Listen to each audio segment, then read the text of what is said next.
If this isn't the first video of mine you've seen, tell me what you think about the facial hair.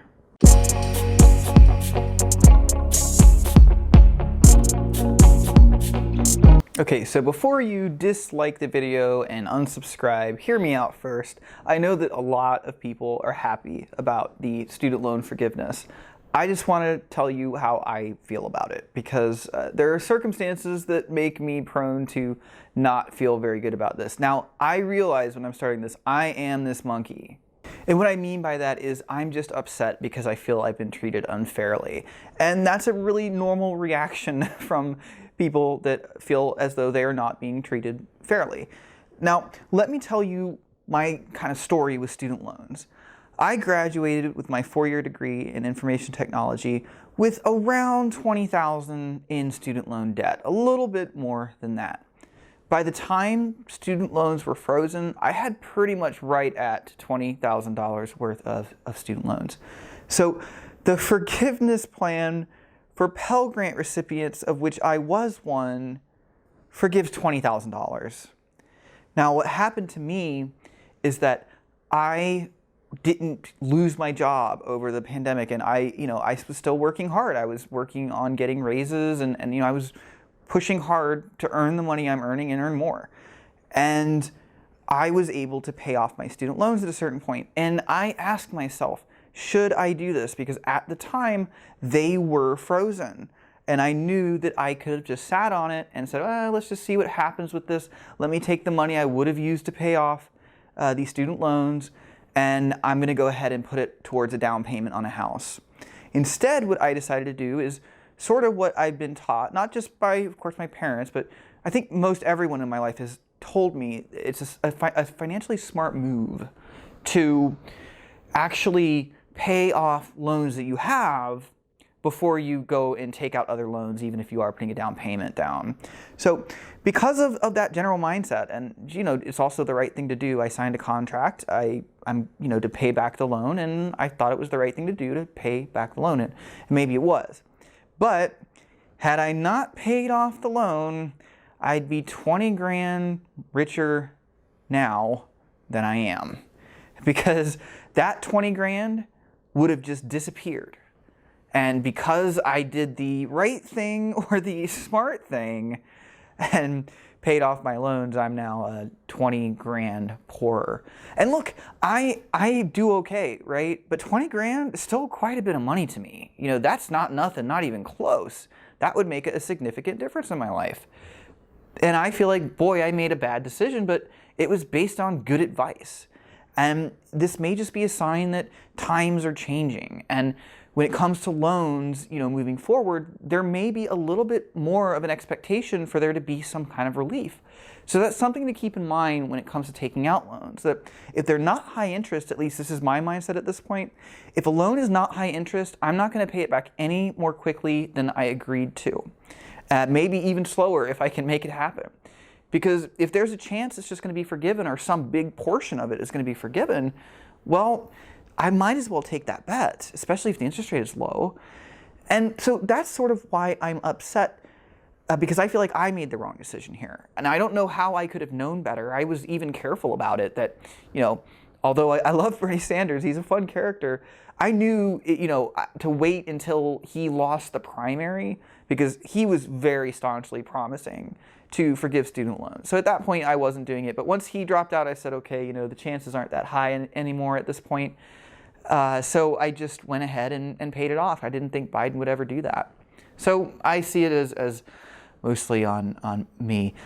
Another reason it feels unfair is that when I was in school and I was working really hard, I was studying late nights, I was kind of told, hey, it'll be worth it, because all those people that you're in college with that are going out and partying every night, they're not going to get those good jobs, and they're not going to have a financially stable future, and they are basically going to have to pay off all this debt, and they won't have a good way to. Now, I don't want pain for them, but there's a part of me that felt good working as hard as I did, because I had this in mind, that I'm like, hey, this is going to be worth it. And I'm not saying that hard work never pays off anymore, but it did pay off at first, but now it's being a bit offset, that we kind of have this, the government is now acting as kind of a great equalizer to take the people that went to school, chose a degree that, is a financially good degree, a degree that pays well. And then there's people that decided to do kind of, whatever they wanted to. They did like an art degree or a directing degree, a film degree. And nothing against you if you are doing a film degree, because I knew people that did it and they were very aware that they were not going to make any better of a salary with this degree than they were without a degree at all. So I don't have anything against it. I just think that, the internet's available to everybody. And if you didn't do the basic research on your degree before you took it, and it turns out that it doesn't pay well enough to pay off your loan, I don't feel like that's really the government's fault or my fault. I think that, you were young, absolutely. You made a bad decision, absolutely. But I've made bad decisions when I was young too, and I had to suffer the consequences. And were they as bad as being 100 grand in debt? No, but they were something. Some of them are things that still hurt me to this day. And the other thing I can say is working hard, working those late nights. I am not under the illusion that there's no cost to that, because there absolutely is. I know just based on my own health and health issues I've had that level of stress has caused me health issues later in life that I have had to deal with and I am having to deal with now. But nobody's coming to me offering to pay, my medical bills, because, I guess I got, I sacrificed. I knew working too hard and stressing out too much was not good for my health. I knew that. But I made the decision anyway. Just like people that took out a lot of loans to go to a private university and do a philosophy degree, they knew the consequences. And that really feels unfair that, that 20 grand I had to pay back myself. For the guys that were out partying every night, they're just going to have it taken care of for them. In fact, it's going to come basically off of, the taxpayers' dime, which, being middle income, I'm one of the bigger contributors to that, because, rich people don't pay taxes. Poor people don't pay taxes. It's the people that make a little bit that pay taxes. Beyond that, this is what I'm upset about. And again, I am very happy with you, for you if you got this and you got that debt repaid.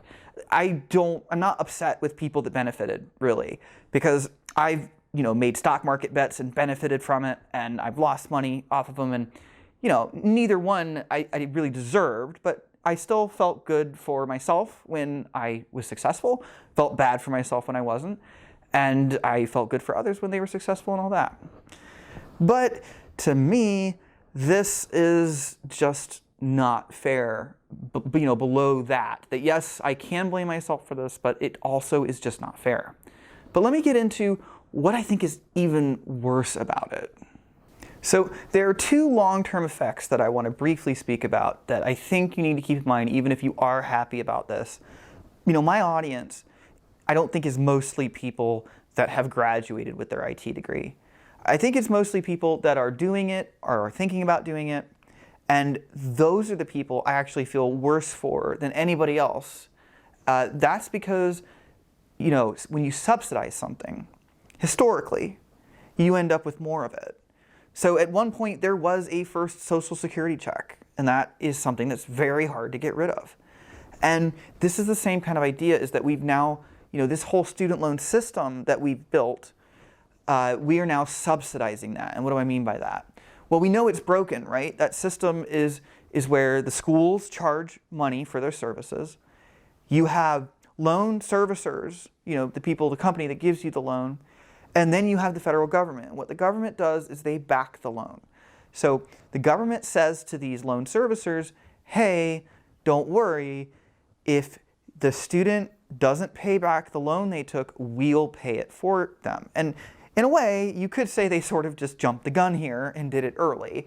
But because they do that, what universities figured out is that they could charge more and more and more, because the loan servicers, they'd be willing to give out more and more and more money in their loans. And they were willing to do that because they knew the government would back it up. And so for them, it's a win-win, right? That either I loan all this money to this person that wants it and they pay me back with interest, or they don't pay me back for some reason and the government pays me back. So it's all good. Why wouldn't I loan them as much money as I possibly can?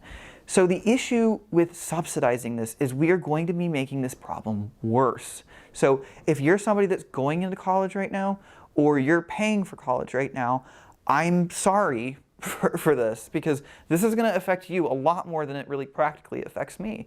And that's because your tuition costs are going to be higher. And basically every cost that you can cover with your loan is going to be higher. Now, why is this? Well, because now there is an expectation that we didn't have that expectation before, and loans were already really high. School cost was already really, really high. Doing this, I'm not saying it's going to double it, but it can only push it higher where it's already too high. And that's because this expectation has sort of been set now. Could this be the one and only time student loans are forgiven? Sure, but why would it be? What has changed to not make the same thing repeat itself? After all, there's nothing in this that makes universities lower their costs. And there's several ways you could do this. The best way would be to cap how much the loans could be. That could help to lower the cost. It would also make it harder for some to go to college, but that is how you'd have to do it. Instead, what we're doing now is we're just paying off some of that debt. And that will work, but it will mean eventually we're going to start not even accounting for those payments in how much we charge. We're going to say, but if we install this new gymnasium and hire twice as many administrative staff, that would mean that college tuition will cost $10,000 on average per student, per degree. Well, it's no big deal. They gave back 10 grand last time and 20 grand to some people.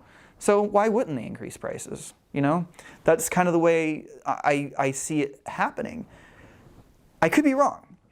The second thing is inflation, that a lot of people are dealing with inflation. We're having problems with inflation. We're not getting paid more, but things cost more, especially things like gasoline.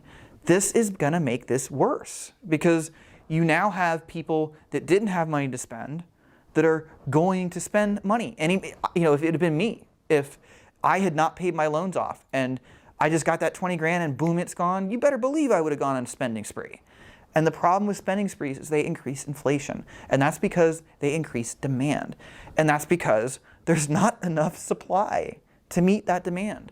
So the only way to make inflation go down is to either, up the supply, which we don't have an easy way of doing, or lower the demand. And the easiest way to lower demand is if people don't have as much free spending money.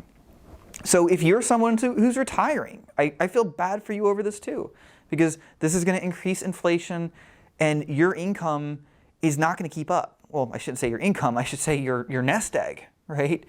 So there are a lot of real consequences to this. And those real consequences don't really touch me personally that much, but I just feel as though I was treated unfairly. But now here's the thing. Overall, I'm not saying that this was a bad decision. The truth is, I don't know enough about the areas of finance and the way the university system works. I'm fairly well educated, but I don't think I know enough to make that call and feel rock steady, comfortable with it. I do agree that student loans have been predatory, that they have been too high. Now the truth is, I am proof, in my opinion, that you can still get out of college with a good degree and a good outlook and not have that much in debt. I had, I want to say, around 23 grand, and I went to University of Central Florida. That is a state funded school, a very good school. So, and I got a good job. So I'm definite proof that you can do it for less. Now, of course, I didn't do this completely without help, but I'd estimate you can easily graduate with less than $50,000 in debt. And honestly, if you get a good job, you should easily be able to pay that off within a few years. And if you don't, if you're just paying minimum payments, those minimum payments really aren't going to have a big effect on your day-to-day life. But a lot of other people didn't make those types of decisions. They decided to go to very expensive schools. And, spend a lot of money while they were there. And for those people, I feel like I decided to pick the cheap route. I was frugal, and now I have to turn around and pay for, their discretion. I have to pay for their irresponsible decision in paying for something that not only could they not afford, but I at the time couldn't either. So I basically, foregoed going to a more prestigious, expensive school so that someone else could. And that doesn't seem right. But again, thanks for listening to me rant here. I'm not happy about this, but I'm happy for you if it helped you out. I really am. I think a lot of us could use, help around this time. So good for you. Take it and set out in life to do well. Have a good night.